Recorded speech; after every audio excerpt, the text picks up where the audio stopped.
وادي الكايزر بتاعنا طلع من الفرن زي ما احنا شايفين. بصوا جميل ومرتفع وكله مقاس واحد ازاي اهو. إن الله وملائكته يصلون على النبي يا أيها الذين آمنوا صلوا عليه وسلموا تسليما. دي العجينه وبجد هتنجح معاكي حتى لو كنت مبتدئه. هنقول بسم الله الرحمن الرحيم. طبعا انا معايا كيلو دقيق على حسب العجينه بتاعتي ما تاخد.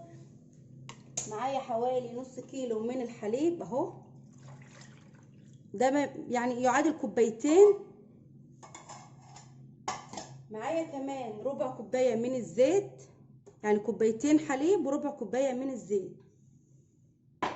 عليهم بيضه، تقدري تحطي البياض وتخلي الصفار تدهني بيه الوش لو انت عايزه. معايا كمان معلقتين من السكر اهو، انا حاطه سكر بودر بس مش شرط تحطي اي سكر عنده. احط معلقه كبيره من الخل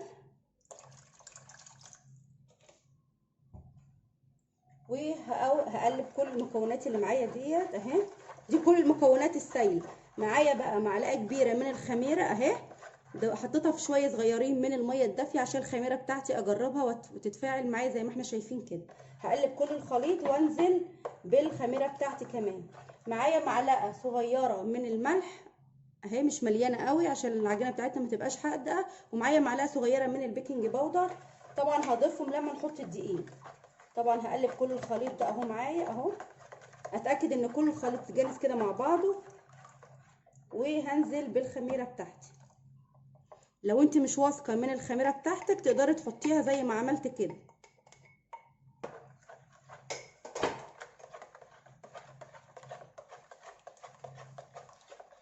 دلوقتي انا معايا كيلو الدقيق، العجين بتاعي ممكن ياخد الكيلو الدقيق كله او ياخد كيلو الا ربع، طبعا بيبقى على حسب الدقيق بتاعنا. هنقول دلوقتي انا نزلت بالثلاث ارباع الدقيق وسبت ربع كده احتياطي عشان ما اضيفش الدقيق كله ولا العجينه بقت قاسيه معايا. هنزل دلوقتي بالملح والبيكنج باودر وهبتدي اقلب كده بسم الله. ممكن نشتغل كده بايدينا على طول اهو. العجينه ديت من اسهل المعجنات وكمان هتتعجن معانا بكل سهوله.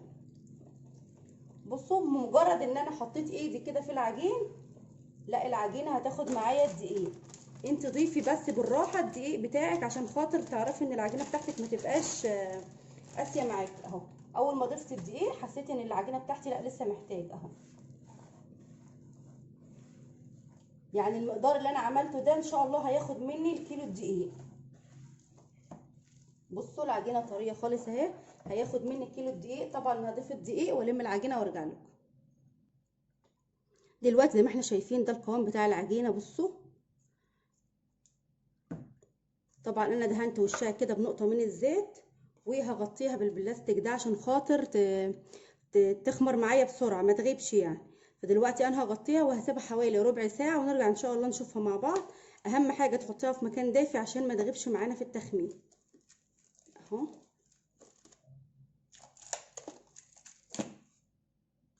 دلوقتي انا غطيتها عشان تخمر معانا بسرعه. لو ما عندكيش البلاستيك ده تقدري باي كيس عندك يكون نظيف غطي بيه كده، وقومي جايه حاطه عليه كمان غطا حل او حاجه عشان خاطر نكتم الهواء بتاعه فتخمر معانا بسرعه. زي ما احنا شايفين اهيت. هتقولوا لي هتقعد قد ايه؟ انا هسيبها ربع ساعه وهنشوفها مع بعض. شايفين الكميه قد ايه؟ مش هعملها لما تبتدي تعلى ويتضاعف حجمها. هسيبها دلوقتي في مكان دافي ونشوف ان شاء الله هنعمل ايه مع بعض. وادي العجينه بتاعتنا زي ما احنا شايفين الضعف حجمها قد ايه. طبعا كنا شايفين ان هي كانت يا دوبك لحد هنا، فدلوقتي الضعف حجمها خالص اهيت وبقت ما شاء الله عليها. دلوقتي هنقول بسم الله الرحمن الرحيم. بصوا بقى الهواء اللي هي واخداه والعجينه عامله ازاي جميله جدا. بصوا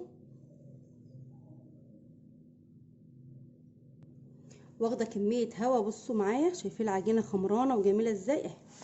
هنحاول نلمها تاني كده اهو، بس هنلمها بس شويه كده عشان خاطر ايه نعرف نشكلها مع بعض. طبعا هنقول بسم الله الرحمن الرحيم وهنحاول على حسب مقاس الرغيف اللي انت عايزاها تعمليه. انا عايزه الرغيف بتاعي يكون وسط، مش عايزاه كبير. دلوقتي شكلنا العجينه زي ما احنا شايفين. انا معايا الصاج اللي هخبز فيه الكايزر. طبعا الكايزر مش بيتشكل، احنا يا دوبك بس بنلف الكوره على حسب ما احنا عايزين بالشكل ده. طبعا انا جبت صاج وحطيت عليه ورقه زبده. طبعا مش ضروري تحط ورقه زبده خالص، هو مش بيلزق، بس انا حاطه ورقه الزبده دي لاني هخبز كذا حاجه، فانا مش عايزه الصاجات تتوسخ مني واقعد اغسلها يعني. فهنقول بسم الله اهو.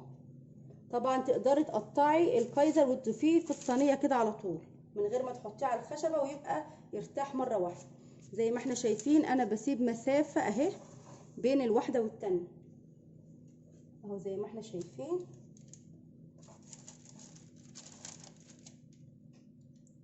اهو.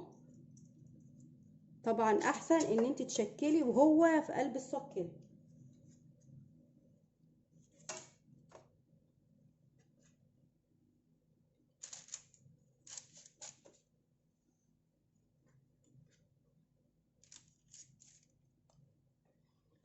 طبعا ادي الكايزر بتاعنا شايفينه في مسافه كبيره قد ايه. طبعا انا هغطيه دلوقتي وهسيبه لحد ما يتضاعف حجمه، وان شاء الله نشوفه مع بعض.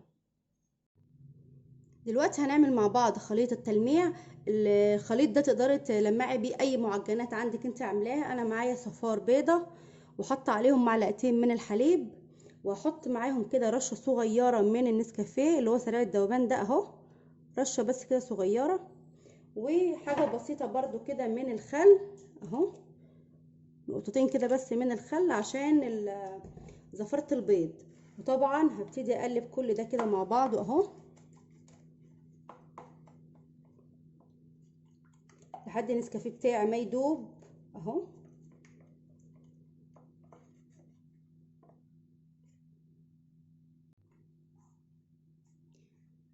دلوقتي خليط التلميع بتاعنا جاهز. هنشوف الكايزر كده اخباره ايه. هنقول بسم الله الرحمن الرحيم. شايفين دلوقتي اتضاعف حجمه ازاي اهو. بالراحه بقى هنجيب سائل التلميع اللي احنا عملناه ده اهو، بالراحه جدا عشان ما نطلعش الهواء اللي خده اهو، ونحاول ندهن كل الكايزريه بتاعتنا اهو عشان تدينا بشكل حلو. ميزه ورق الزبده ان اي حاجه بتقع ما بتنزلش على الصاج، والصاج بتاعنا بيتحرق ويغلبنا في الخبيز، وخصوصا لو انت عندك حاجه تانية لسه هتعمليها. طبعا هدهن كده بالراحه بالشكل ده اهو. طبعا بالراحه جدا عشان خاطر الهواء اللي خدناه ده ما يطلعش. بصوا بالراحه جدا اهوت. وبرده نحاول ندهن كل الكيزريه بتاعتنا عشان تطلع كلها لونها حلو. طبعا تقدري تدهني وشها وتسيبيها، او ترش عليها شويه من السمسم او شويه من حبه البركه، او تدمجيهم برده مع بعض، سمسم وحبه بركه مع بعض اهو. طبعا انا بدهن بشويش جدا عشان الهواء بتاعي ما يطلعش اهو. طبعا انا ولعت الفرن على درجه حراره 200 من تحت بس، مش هولع من فوق. بصوا خلي بالكم الجناب كمان تبقى مدهونه اهي.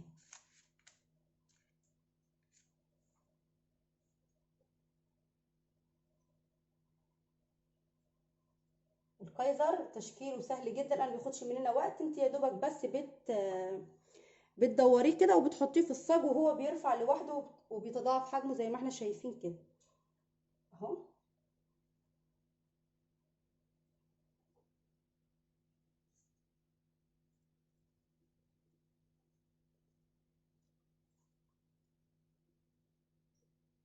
طبعا انا معايا شويه من السمسم،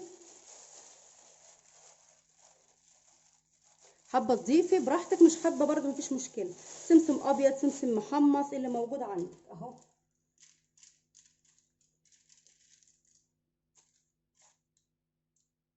طبعا الناس اللي مش بتحب البيض ما تعملش خالص ببيض، ادهني بس بمعلقتين حليب او معاهم رشه نسكافيه برضو كده هتبقى حلوه جدا. بلاش البيض يعني، بس هو ايه يعني.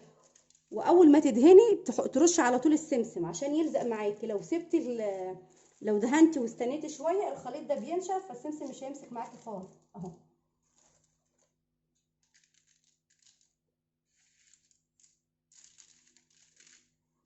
طبعا الفرن بتاعي سخن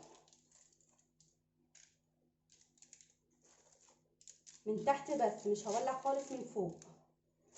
خلاص كده هدخله الفرن ان شاء الله نشوف. شايفينه ما شاء الله مرتفع قد ايه في الفرن اهو.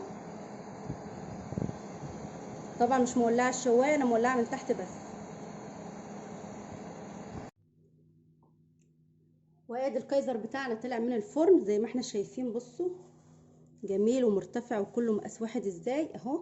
طبعا اول ما اطلعه لو انت حاسه ان هو طالع من الفرن ناشف، شايفين ولسه طالع من الفرن بس انا حاسه ان هو طري، فانا مش هبخه ببخاخه ميه ولا حاجه، انا هغطيه بس بحته قماشه كده بس، وهسيبه كده 10 دقايق وخلاص. لكن لو انت حاسه ان الفرن بتاعك نشفه، بخاخه ميه اهيت انا عاملاها للمعجنات عندي، ببخ كده بخه بسيطه من الرذاذ الخفيف، واقوم جايه مغطيه كده، يعني مثلا هبخ كده اهو، واقوم جايه مغطيه كده واسيبها حوالي 10 دقايق، وبعد كده هطلعها الاقيها طريه جدا.